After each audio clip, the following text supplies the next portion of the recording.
What's good, Inside Fighting? We're back for another weekly episode of Insider Betting, the show where we give you guys our best picks and predictions for whichever UFC card is on the way. This weekend, we have UFC Qatar. It's an early start, 12 p.m. Central Standard Time, so you don't want to miss it. And it's a good main card. We got that was last week. Forgive me. Stuck in Arman last week, Tsarukyan versus Dan Hooker. Bilal Muhammad versus Ian Gary. Big title implications in these two co-main and main event fights. I'm excited to get into it, excited for this main card. And again, it's an earlier card in Qatar, so you guys got to wake up and get ready for this one because my watch party is going to be early, and you don't want to miss out on that, obviously. So excited to get into this card. There's been some fighter changes that we're hearing, so excited to get into that fight as well. But I'm going to be watching this card. Are you going to be watching this card? It's a little earlier into the day. How do you feel about it? I'm excited. I love these early cards, bro. I love them. They make it's easy to watch. You just chilling in the afternoon, having some brunch, and you got the fights on. It's a good time. But yeah, you gotta love how it's a good card. It's honestly a stacked card. Like, this is like, if one of these guys was the champ, it's like a pay-per-view card type thing, right? True. But you gotta love how Bilal, first fight after losing the title, he can't even get the main event. I love you that. love that. You love that. I'm a big Bilal hater. Big Bilal hater over here. But anyway, let's pop the graphics on the screen. We had a couple change-ups. Next fight's gonna be a change-up, but this fight actually wasn't even supposed to open up the main card. All week I've been seeing that it's gonna be Alex Perez versus Asu Almabayev. Yes. Yeah, to open up the main card. And then all of a sudden on the UFC's website, I see this card opening up the main card. So a bit of an interesting turn of events here. It doesn't really make sense when you think about it, because you got two guys ranked in the top 10 that are going to go out on the prelims in the same division as these guys. But yeah, I guess Kyoji Horiguchi, they missed him in the UFC. This guy used to be in the UFC back in 2016. And it was actually 7-1. Like, he was making a run. And the only person he lost to was Demetrius Johnson in a title fight, I think. Maybe thought his time was up in the UFC. Maybe he didn't like fighting in the US, because then he went to Rizin and he went to Bellator. And he actually fought a couple good opponents over there. He was fighting. He had a win against Manel Kopp back in 2017. He went back-to-back fights with Kaya Sakura. He lost the first one, won the second one back in 2020. And he also has fights against Patchy Mix, who he lost to, Sergio Pettis, who's he's 1-1. He's got one win, one loss against. So like, he didn't fight no one, you know? So even though you might not know Horiguchi, he's still a great fighter. He's just a little older now, 9 years ago. It's a long time. He was 24 or 26 when he left the UFC. He's 35 now, but he's taken on Tagir Ulanbekov, who is making his own run in the UFC. He's 6-1 right now, I believe, in the UFC here. And his only loss has been against Tim Elliott. And I think this is going to be an interesting fight that no one's really going to care for. And honestly, I don't think I'm going to bet on it, because Horiguchi, like, the one thing he's got going against him is that he hasn't been in the UFC for a long time. But like, that means we don't really know anything about him. And maybe he makes a good comeback fight here. But when you look at Tagir, he's got the height, he's got the reach. I would give him the grappling advantage as well. And he's fighting against a guy who's been out for 9 years and has been out of the UFC. From what I'm seeing and what I've seen other people say, basically Horiguchi, he needs to win this fight. He's got to keep it on the feet and then score takedowns late into the round, win a couple rounds like that, and he wins the fight if it goes to decision. But I don't think that's going to happen. I think Tagir, I'm going to struggle with that all day. He's super well-rounded. I like him as a fighter more. He's making a splash now in the UFC, and I think he's going to keep the momentum going. He's won in his last 5. He's got 4. He's on a 4-5 win streak. He lost his 5 fights ago. He lost to Tim Elliott. Like, he's just going to keep the momentum going, I think, and get a win here, probably by decision. Yeah, great spot for KOG Horiguchi to be in a main event spot after not fighting in the UFC for 10 years to come back. It's a great spot for him. He's fast. He has good striking. He's going to be the pressure fighter in this fight. Walking down Tagir is going to have to use that grappling that he's so good at, the wrestling, and look for submission attempts on KOG. But if I remember correctly, he does have good wrestling himself. He could stand toe-to-toe with people like Kyle Sakura, like Demetrius Johnson, these high-level guys, which Tagir's never been in the ring with those kind of guys before. Yeah. So there's definitely upside in the underdog in KOG. If you're betting this one, I kind of agree with you, though. I'm kind of fading this one, too, because it's not so much of a lock in KOG as an underdog here. He has that question marks. How is he? He has so much years in fight years. He's just fought so many guys that he's kind of like really old in the game. Kind of reminds me as like a Jose Aldo. Is he kind of on a decline now? We don't know. Give him a number 10 guy and see how he holds up. If he does get an impressive submission win or a knockout win here, he probably will get a top 5 guy and propel him up into like, okay, maybe this guy can refight for a title in the UFC, but we'll see. It could be a slow rise. But Tagir also a great pick here if you're betting this fight because he's a decision fighter. He's going to be trying to win each round with the grappling, try to get him down, try to put a stint onto the striking of KOG and the pressure of KOG. So it's a little tricky of a fight. I do see this one going to decision. I like the over in this fight if you're betting it. Don't really have a secure pick in this one, so I'm just going to leave it at that. I like both fighters. They both have potential to be a top 5 in this division, and I think that's why maybe this is on the main card because I don't think that Alex Perez maybe is top 5 level. Asu has fought top 5 level and he's lost, so maybe they're saying, oh, we see more potential in these guys. Could be. So whoever makes a name for themselves, good shit. But it's going to be a tricky fight to call. So I'm just going to not pick this one. But I always pick. So I'm going to pick Tagir here by decision. I think he has enough UFC experience to withstand the pressure of KOG. I don't know where KOG is going to be at with his confidence in the UFC ring here. But hopefully he has it. Hopefully it's a banger of a fight. Yeah, and you brought up a good point. These guys are only a year apart in age, but the MMA miles on Kyoji are nuts. The guy's got 39 fights as a professional, where Tagir only has 19. So it's a big, big difference. But anyway, next up, we got Waldo Cortez Acosta stepping up on 3 days' notice to fight Shamil Gaziev. Banger. I'm pretty sure this fight's happening. Like we've seen people confirm this online. We've seen Waldo Cortez Acosta saying he's taking the fight. I just haven't seen anything from the UFC just yet, which like makes it a little iffy. If you go on UFC.com, it's not on there yet either. But from what we think, this fight is happening. And the night just got harder for Shamil Gaziev because I would take Waldo Cortez Acosta over Sergey Spivak any day of the week. Waldo Cortez Acosta already beat Sergey Spivak. So, yeah. And not that long ago. That was, 3 fights ago? Mm-hmm. Something like that. So, sorry, I might get my guys wrong. I think I am. I always get these 2 guys. No, it's Spivak. Yeah. I always get him confused with Sergey Pavlovich. Yeah. Me too. I always get them confused too. Yeah, you got a couple Sergeys in there. Mm-hmm. Yeah, this is going to be a weird one because any day of the week, I think Waldo Cortez Acosta is really, really good. And I think he can beat almost anyone in this division. Shamil Gaziev, like let's say they've both had a full camp for this fight. I still think it'd be a close one, but I would probably lean towards Waldo Cortez.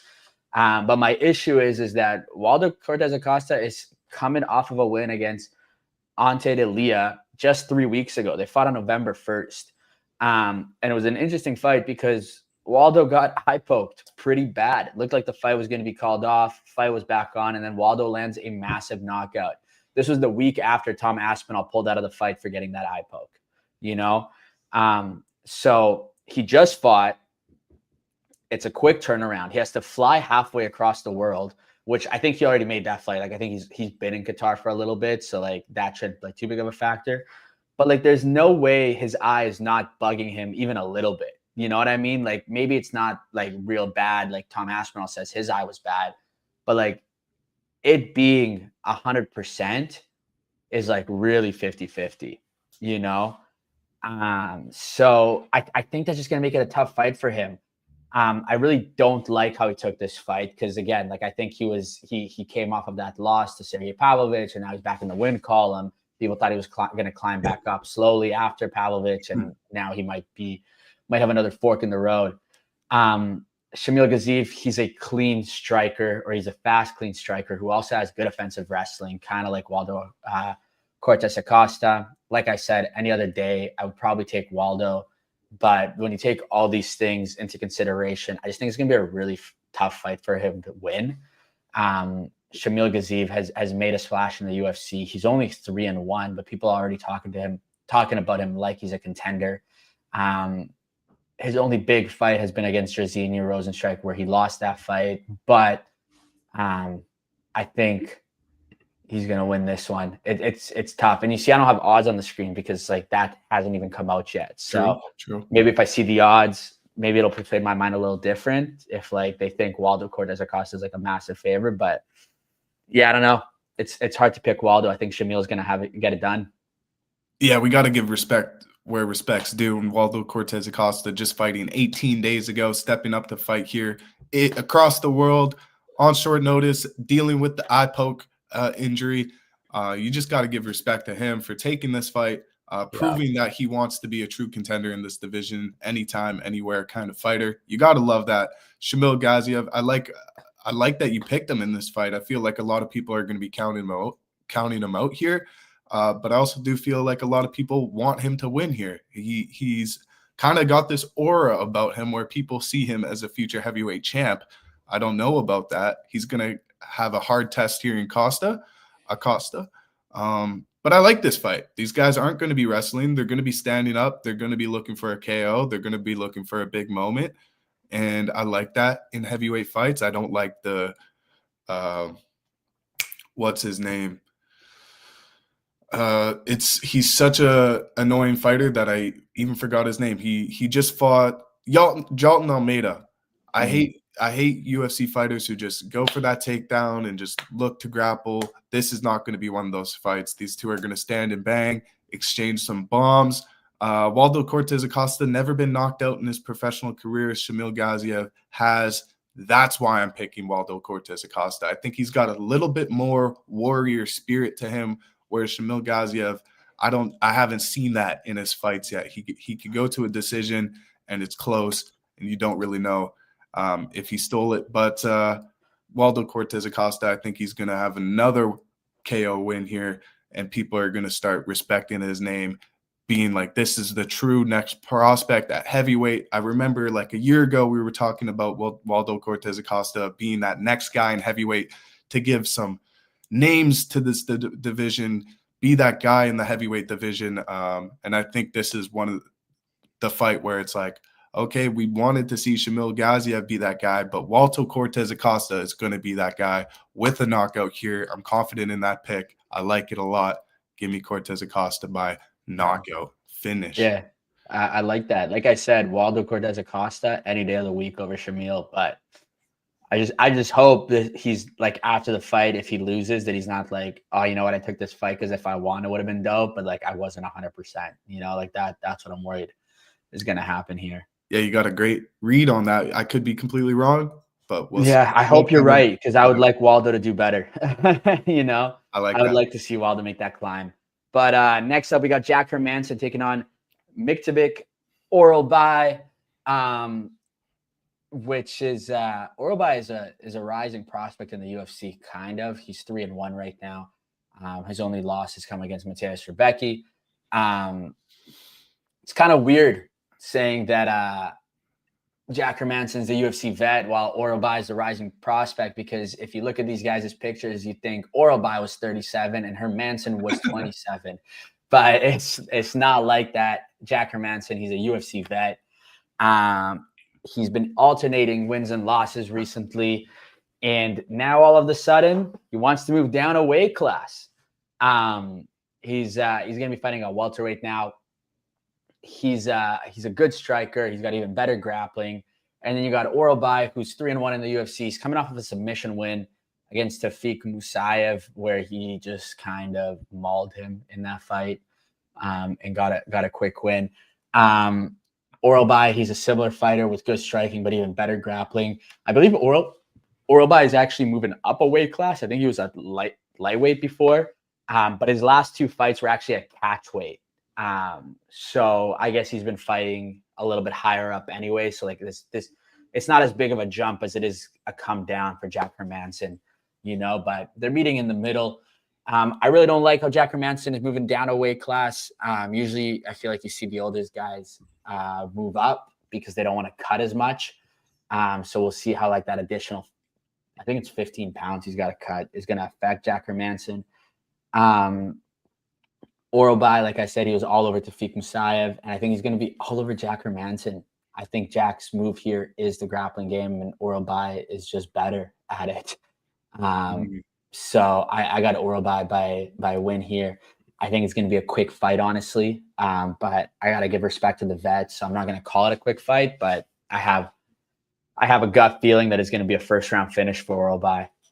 Yeah, Oralbai has crazy wrestling, dude, so I'm excited to see this fight. I think there's going to be a lot of grappling exchanges in this one. Jack Hermansson, I'm not going to count him out. He does have a win at middleweight against Joe Pyfer, so it's a pretty significant win there. He can put a spark to these kind of prospects coming up.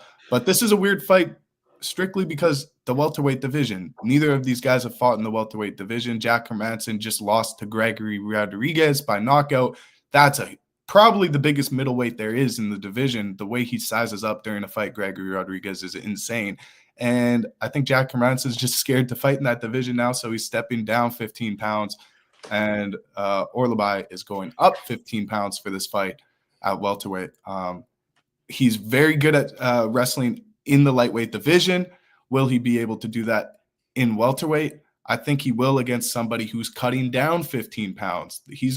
Jack Hermansson's going to have to do a weight cut here, where Oralbai is going to have to bulk up here. He's going to be the stronger guy in this fight, so he's going to go right to the grappling right away. So I like your pick in Oralbai. I think he's going to have a significant advantage in the grappling, in the wrestling. Maybe there's a tricky submission for Jack Hermansson. That's why I'm saying don't count him out here. He has good grappling as well. If he could keep the fight standing, which I don't think he can, maybe he could survive this to a decision. But I like Oralbai. I'd probably take him by finish. I don't want to count out Jack Hermansson for his experience, for being a vet in the UFC. But Oralbai, I like the prospect here. Look at his face. He's like a Neanderthal in 2025, almost 2026. You don't see humans built like this anymore. He's like a caveman wrestler. It's crazy. Straight from an ice capsule, bro. Yeah, I don't know. He's been frozen for the past 300 years, and they just unfroze him. Damn. Yeah. No, he's one of one, man. And he's put on some crazy fight of the night performances. So I'm leaning Oralbai here. I expect him to get the finish with Jack Hermansson cutting 15 pounds, him putting on 15 pounds. He should be the fresher, faster, more powerful fighter here with the better wrestling, with the better grappling. So give me Oralbai by finish under 2.5 rounds. I like that. Next up, for the feature fight of the night, we got Volkan Ozdemir taking on Alonzo Menifield. This should be a really interesting and fun fight to watch. Although they don't look like it, they look like they got very different body types. They're actually very similar fighters. Yeah. They both got good striking. They both don't really love taking the other guy down. They're good at avoiding the takedown. But if they do get taken down, sometimes they can hang for a little bit before getting back up to their feet. They both have recent losses against number one contender Carlos Alberg. But Ozdemir was able to extend the fight to decision while Menifield got knocked out in 12 seconds in the first round. Menifield definitely has power over Ozdemir, but Ozdemir does like to stay busier and is the higher volume striker. And so if you can keep that pressure on Alonso, he'll have a lot of success in this fight because Alonso doesn't really do well off his back foot. But if it's the other way around and Alonso is laying the pressure, then he can definitely find a sneaky KO just because he's got so much power in those hands. Something about this fight, I don't like betting on Manyfield. He's lost me money before. He's also won me money before, but I don't like betting on him. But I do feel like I got a little gut feeling that we're going to get a sneaky underdog win from Alonso Manyfield. Because I don't know what it is, but I just don't love Ozdemir. He's got some good wins. Don't get me wrong. Like he's been Johnny Walker very recently, but that was like on Johnny Walker's like downhill, like after he lost to Magomed Ankalaev, his winning streak was broken. He didn't have that momentum anymore. That's when Ozdemir beat him.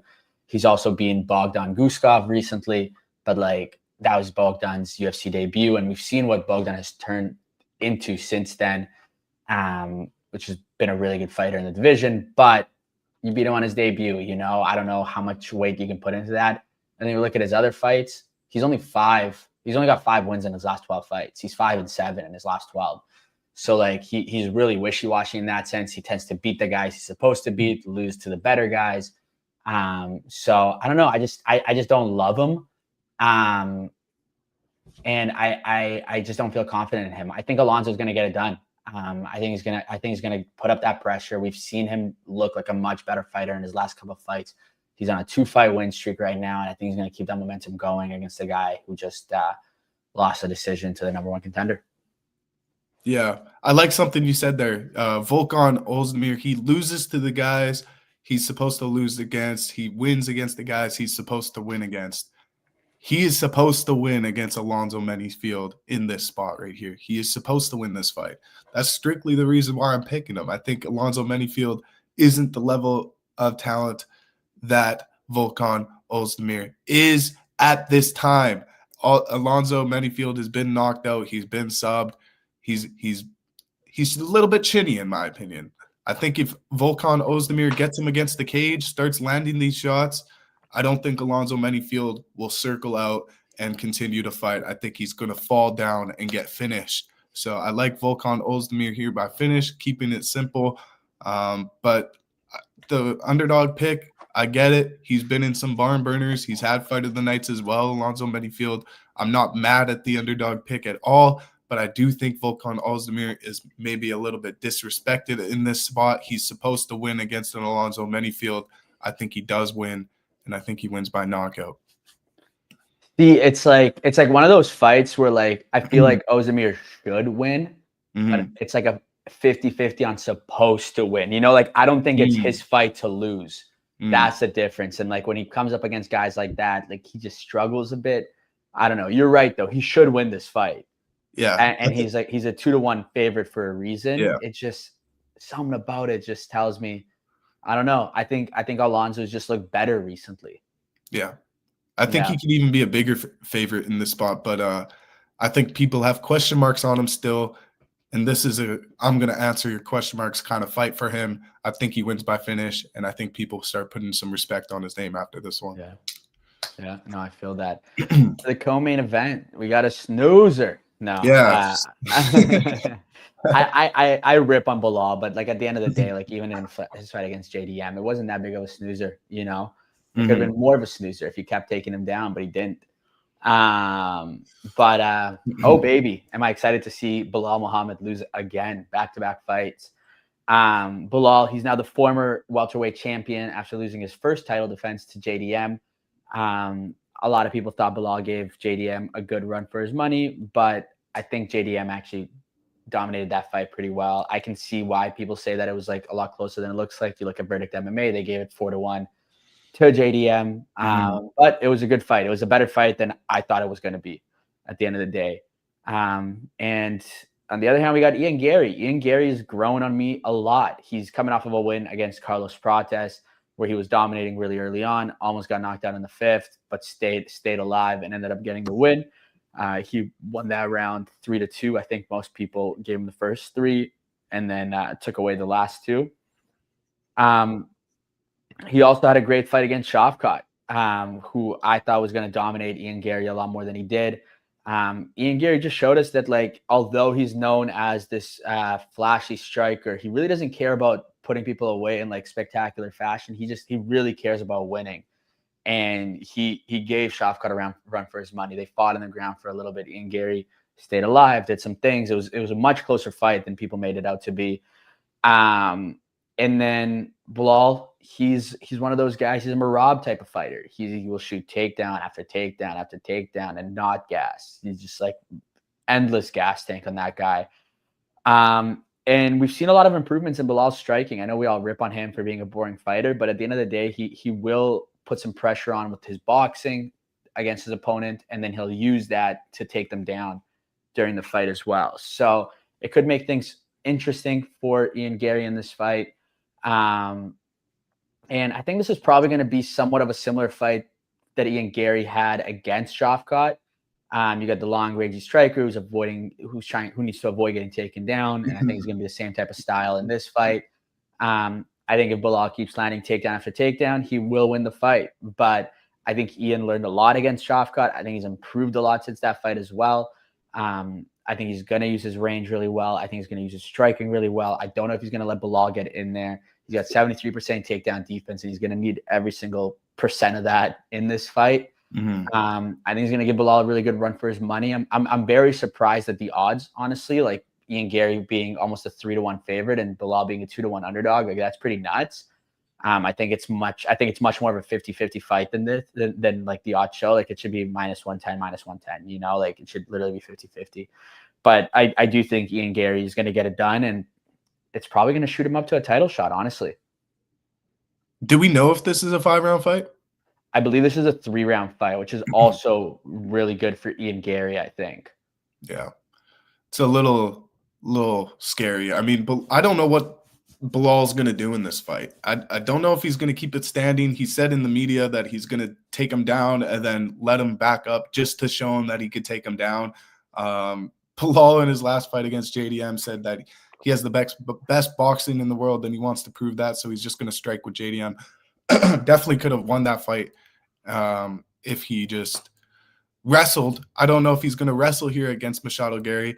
I like Machado Gary a lot. He's one of these new era fighters who trains really well, who's really smart with picking their opponents. He hasn't fought since last year almost against Shafkat, and people are still somehow saying Shafkat should be next in line for the title, even though Ian Gary just beat him, which I don't get. We've seen a lot of people in the welterweight division make names for themselves this past week with Carlos Prates knocking out Leon Edwards, Michael Morales knocking out Sean Brady.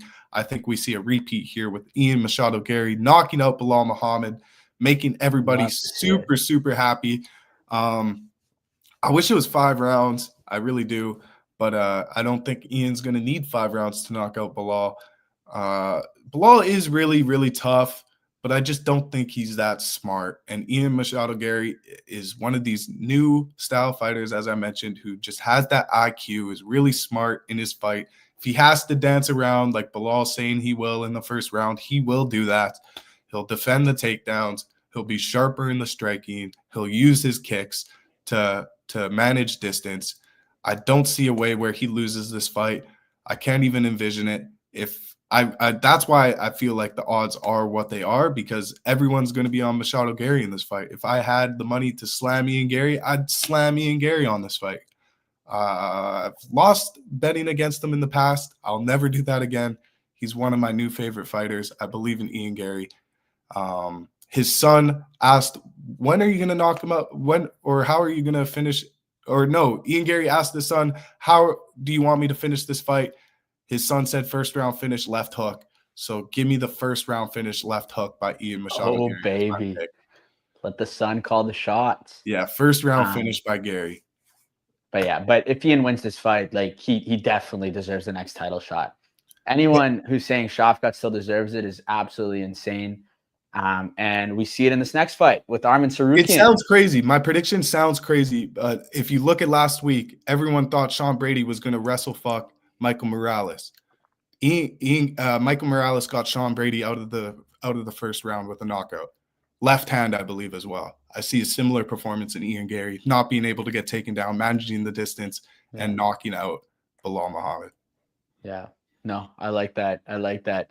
But no, as I was saying, Arman Tsarukyan, he was supposed to have the title shot. And was too busy showing off to Nina Drama, injured his back, and hasn't fought in like a year now. Got his back broken by Nina. But yeah, for the main event, we have the long-awaited return of Arman Tsarukyan, who's taking on Dan Hooker. We all know these fighters pretty well. Arman, he's an insane wrestler who can hang on his feet as well. Unlike the other wrestlers who are dominant, we've actually seen Arman Tsarukyan take on a couple losses in his UFC career. He had his debut loss against Islam Makhachev, and then we also saw him lose to Mateusz Gamrot just a few fights ago, where he was taken down 6 times by Gamrot. It's pretty crazy. Dan Hooker, on the other hand, he's one of the most exciting fighters in the UFC. And he falls in that category of fighters that we all love, but I've never actually won a title. You know, he's just so exciting that we love watching him, but he hasn't been able to get his hands wrapped around that belt. But he's on a 3-fight win streak right now, with his most recent win coming against Mateusz Gamrot. But as we all know, MMA math doesn't always add up, and I think this is gonna be one of those cases. Main difference between Gamrot and Arman is that Gamrot gives you the space and ways to get back up, to wiggle around, you know, and get back up on your feet. And that's why he has so many takedowns in a fight. That's why Arman Tsarukyan was able to get up 6 times and then get taken down 6 times. But that's why he gets so many takedowns. But Arman, he just drowns you on the ground. Like, he doesn't, he makes it so difficult for you to get back up, and he just kind of lays on you there and just keeps you on the ground. That's going to make it a really tough fight for Dan Hooker if he gets taken down a couple times by Arman. So yeah, I know Arman lost to Gamrot, and I know that's why some people are picking Dan Hooker, but I think Arman is a 6-1 favorite for a reason. I think he's going to maul Dan Hooker, and then he's probably going to get his title shot next, because I know we ripped on him for getting his back hurt. He lost his title shot, but like, at the end of the day, I do think he deserves it, especially with the win in this fight. Yeah, horrible stylistic matchup for Dan Hooker. Would have been sick to see him against like a Max Holloway for the BMF title, or a Justin Gaethje, or a Paddy Pimblett, or literally anybody but Arman Tsarukyan or Islam Makhachev. These guys who are just, or Ilia Topuria, these guys with elite wrestling. Arman Tsarukyan, he has been inactive. I don't see him just putting away Dan Hooker, so I do think this fight goes over. I think it's similar to like Islam versus JDM, where he just gets that early takedown and controls the fight on the ground for most of the rounds. I do see it going to decision. Dan Hooker's tough. He has cool tattoos. He puts on fight of the night performances. But if you look at that last fight with Gamrot, which people are saying, oh yeah, he won against Gamrot, Arman lost to Gamrot, now we have to bet Dan Hooker at plus 400. No. That fight was a lot closer than people see or have it. Gamrot actually landed more strikes. He had 5 takedowns, and yet somehow Dan Hooker still won that fight for having the bigger moments on the feet. But Arman Tsarukyan, he's going to maul him here. He's going to take him down. It's going to be one of those fights where we're like, damn, MMA needs to do something about the takedowns, and do we stand them up, or is there a rule change? People are going to have talks about it after this one, because we just saw it last week with Islam in the main event. We're going to see it again here with Arman, and I don't think the MMA community is going to be too happy about it, but that's MMA. That's what this sport is. If you have that elite wrestling, it's going to carry you to the top. Arman Tsarukyan versus Ilia Topuria, maybe that's next. He's probably the most deserving in the division right now. We're seeing Paddy Pimblett rise up in the rankings without even taking fights. He's top 5 now. It's crazy.